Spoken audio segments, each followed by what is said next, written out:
Olá, hoje é segunda-feira, dia 21 de março de 2022 e nós estamos aqui uma vez mais para fazer um novo estudo, um pequeno estudo, para acompanhar a leitura da Bíblia que estamos fazendo no livro de Mateus. Hoje vamos ler Mateus capítulo 8. Mas antes da gente fazer a leitura propriamente dita de Mateus capítulo 8, eu gostaria de lembrar você que nós temos desenvolvido algumas estratégias aqui na Lagoinha Castelo para que a gente possa estimular os membros da igreja para que possam ter uma leitura regular e contínua da Escritura. Nós temos orientado que uma das opções é você comprar, por exemplo, a Bíblia 365. Essa é uma Bíblia que divide as leituras, uma leitura do Velho Testamento, uma leitura do Novo Testamento, uma leitura de Salmos e uma leitura de Provérbios, cada dia do ano. Se você cumprir cada dia do ano, em cada dia você vai ter uma leitura do Velho Testamento, uma leitura do Novo Testamento, uma leitura de Salmos e uma leitura de Provérbios. Se a cada dia você cumprir a leitura, ao final de um ano, 365 dias, você terá conseguido cumprir aí a leitura do texto bíblico inteiro. Você não precisa comprar a Bíblia, ela é apenas uma estratégia para te ajudar a fazer a leitura.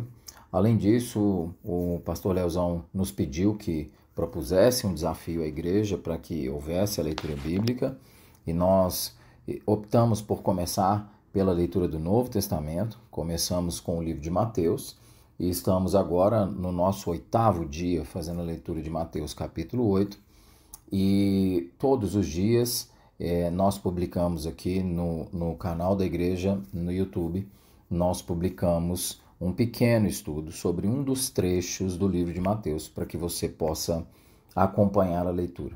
Também temos a escola bíblica dentro da igreja, também temos o curso de princípios da fé com o pastor Ricardo.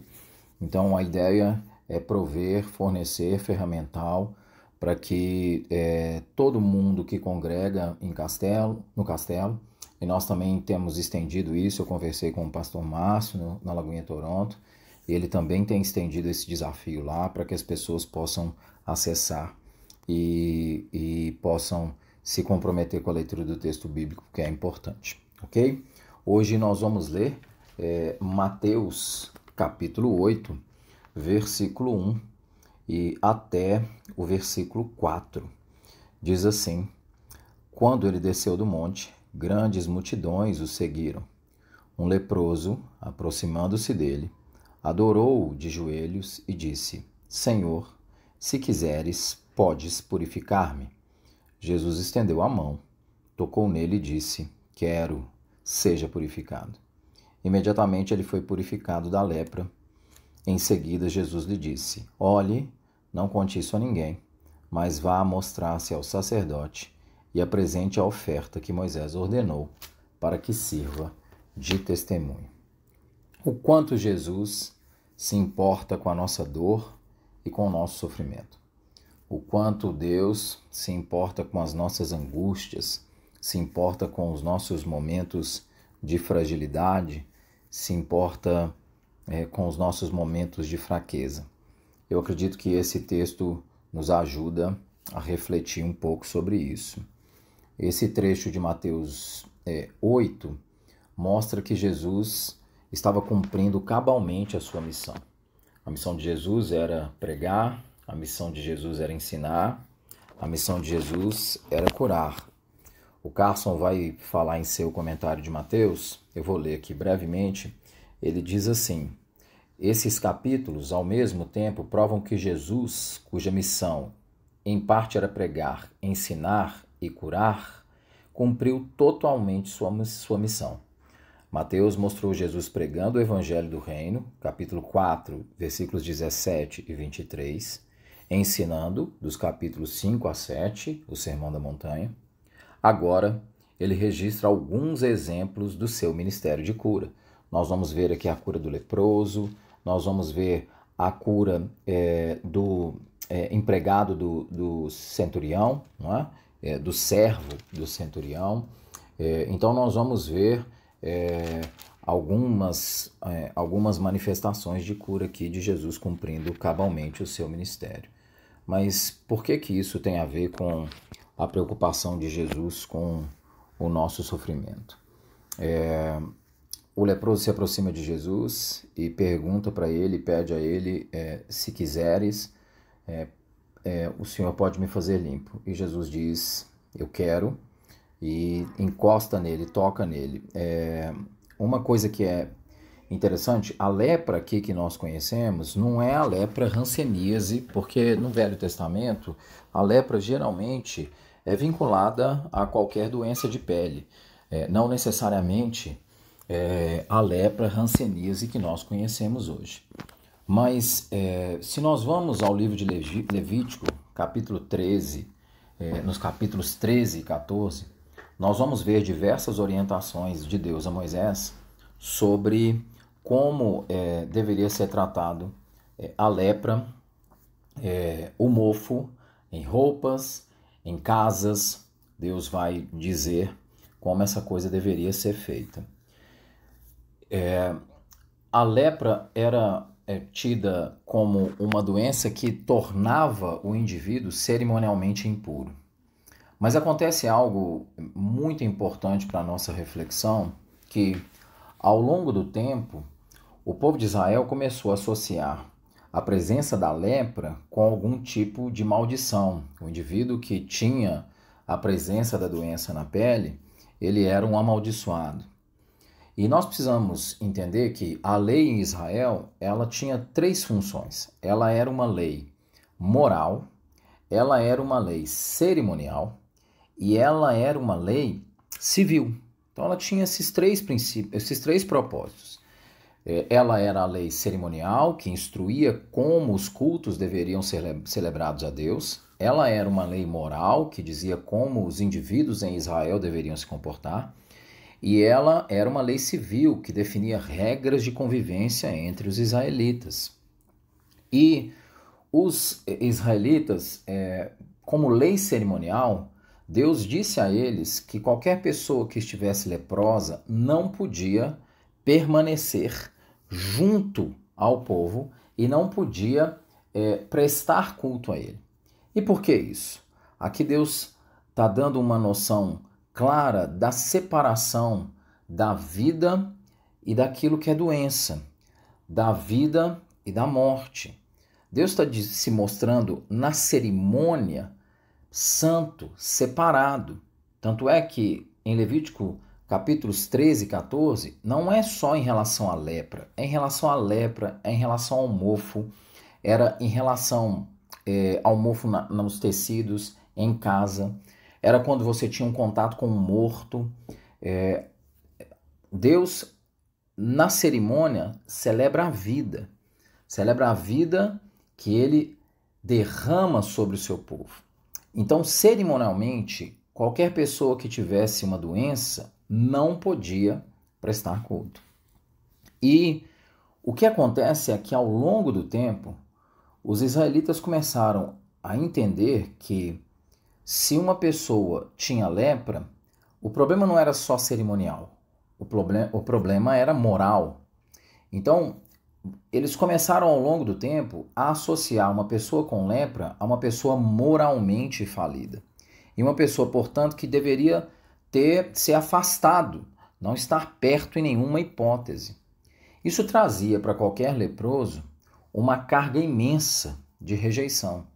Então não tinha só a rejeição, que é a rejeição gerada pela própria doença física. Tinha uma rejeição emocional gigante. Os judeus tinham aversão à doença. Ela representava a ideia de sofredor, ela representava a ideia de alguém que era impuro, ela representava a ideia de alguém que era amaldiçoado. Ora, e por que não faz sentido entender que uma pessoa leprosa era moralmente, porque era leprosa, ela era moralmente indigna? Porque ninguém era moralmente digno. No Velho Testamento, Deus ordenou uma série de sacrifícios ao povo, mesmo que eles não tivessem nenhum problema na pele, porque eles não eram moralmente dignos. E eles necessitavam apresentar sacrifícios para que Deus os perdoasse dos seus pecados. Então, ao longo do tempo, os israelitas começaram a confundir um propósito que era cerimonial com um propósito que era moral. É claro que Deus fez isso ao longo do tempo, usou muitas vezes o sofrimento e a doença sobre o povo de Israel em circunstâncias específicas porque o povo moralmente era pecaminoso. Mas não é o caso aqui. O caso aqui, e se a gente vai lá em Levítico 13 e 14, é literalmente de uma confusão, de você olhar que Deus te dá a ordem de como conduzir o culto, porque uma pessoa cerimonialmente impura não pode participar desse culto, mas Deus tem uma série de instruções como a pessoa pode voltar a celebrar o culto. E é algo como se essa pessoa fosse menos digna, ela fosse moralmente menos digna. Então, o caso do leproso que a gente vê em Mateus é alguém que emocionalmente está arrasado, porque emocionalmente ele está afastado, porque ele é entendido como alguém menor, como alguém de menor relevância. Há aversão à pessoa do leproso. E essa aversão não é só porque ele é cerimonialmente impuro. Algumas vezes, Jesus vai ser os seus discípulos vão dizer para ele, quando ele curava alguém, os seus discípulos vão perguntar, quem pecou, o pai ou a mãe? Existia na mentalidade de Israel uma noção de que qualquer tipo de doença era necessariamente algum peso de Deus sobre a pessoa. E isso colocava os cidadãos em determinados status diferentes. É como se quem não tem doença é melhor e quem tem doença é pior, é moralmente menos digno. Isso não faz o menor sentido, porque Deus sempre mostrou claramente para o povo de Israel que ele moralmente não era digno. E Deus mostra para nós que moralmente nós não somos dignos. O apóstolo Paulo vai dizer em Romanos, todos pecaram e destituídos estão da glória de Deus. Então qual que é o ponto aqui?